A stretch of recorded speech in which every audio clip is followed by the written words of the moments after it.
दोस्तों आज 24 जनवरी 2023 को यूको बैंक ने अपने क्वार्टर 3 के फाइनेंशियल रिजल्ट को पब्लिश कर दिया है। ये इस बैंक का स्टैंड अलोन फाइनेंशियल रिजल्ट और यहाँ सारे फिगर लैक्स में बताए गए हैं। मैं आपको फिगर्स को करोड़ में कन्वर्ट कर बताऊंगा एक्सेप्ट अर्निंग पर शेयर।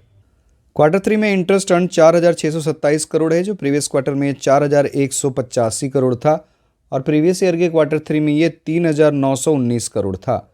तो इंटरेस्ट अर्न में ईयर ऑन ईयर बेसिस पर 18% का ग्रोथ हुआ है और सिक्वेंशियल इसमें 11% की बढ़त हुई है। क्वार्टर 3 में टोटल इनकम 5,451 करोड़ है, जो प्रीवियस क्वार्टर में 4,965 करोड़ था और प्रीवियस ईयर क्वार्टर 3 में ये 4,638 करोड़ था।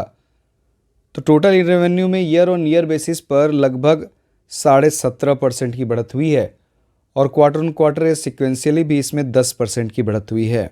क्वार्टर 3 में ऑपरेटिंग प्रॉफिट 1,354 करोड़ है, जो प्रीवियस क्वार्टर में ये 1,190 करोड़ था और प्रीवियस ईयर क्वार्टर 3 में 1,340 करोड़ था।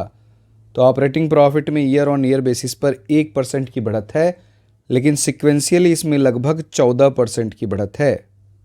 क्वार्टर 3 में provisions for non performing asset 220 crore है, जो प्रीवियस क्वार्टर में ये 400 करोड़ था और प्रीवियस ईयर क्वार्टर 3 में 565 करोड़ था।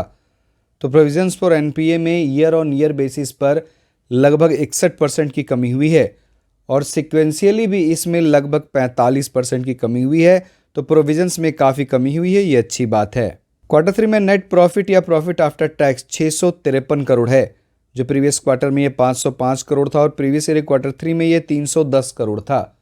तो पैट में ईयर ऑन ईयर बेसिस पर 110% की बढ़त हुई है और सिक्वेंशियली भी ये 29% बढ़ा है।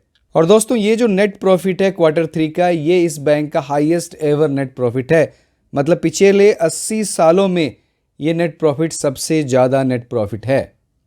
क्वार्टर 3 में अर्निंग पर शेयर 55 पैसे, जो प्रीवियस क्वार्टर में 42 पैसे था और प्रीवियस ईयर क्वार्टर 3 में 26 पैसे था। तो अर्निंग पर शेयर में भी ईयर ऑन ईयर और सिक्वेंशियल दोनों ही बेसिस पर बढ़त हुई है। अब चलिए हम लोग इस बैंक के एनपीए रेशियोज को देखते हैं। Percentage of gross NPA quarter 3 में 5.63% है, जो प्रीवियस क्वार्टर में 6.58% था और प्रीवियस ईयर क्वार्टर 3 में ये 8% था। तो ग्रॉस एनपीए में ईयर ऑन ईयर बेसिस पर 237 बेसिस पॉइंट्स की कमी हुई है और अगर हम लोग सिक्वेंशियल देखें तो इसमें 95 बेसिस पॉइंट्स की कमी हुई है। क्वार्टर 3 में नेट एनपीए 1.66% है, जो प्रीवियस क्वार्टर में 1.99% था और प्रीवियस ईयर क्वार्टर 3 में ये 2.81% था। तो नेट एनपीए में ईयर ऑन ईयर बेसिस पर 115 बेसिस पॉइंट्स की कमी हुई है और सिक्वेंशियली भी इसमें 33 बेसिस पॉइंट्स की कमी हुई है। तो एसेट क्वालिटी में तो लगातार सुधार हो रहा है। क्वार्टर 3 में नेट इंटरेस्ट इनकम 1,952 करोड़ है, जो प्रीवियस क्वार्टर में 1,770 करोड़ था और प्रीवियस ईयर के क्वार्टर 3 में ये 1,763 करोड़ था। तो नेट इंटरेस्ट इनकम में ईयर ऑन ईयर बेसिस पर लगभग 11% की बढ़त है और सिक्वेंशियली भी इसमें 10.3% की बढ़त ही है। तो दोस्तों नेट इंटरेस्ट इनकम सिक्वेंशियली भी 10% बढ़ा है। क्वार्टर 3 में नेट इंटरेस्ट मार्जिन 2.99% है, जो प्रीवियस ईयर क्वार्टर 3 में ये 2.84% था। तो नेट इंटरेस्ट मार्जिन में भी स्टेडी ग्रोथ दिख रहा है। क्वार्टर 3 में global business year on year basis पर 14.49% इंक्रीज हुआ है।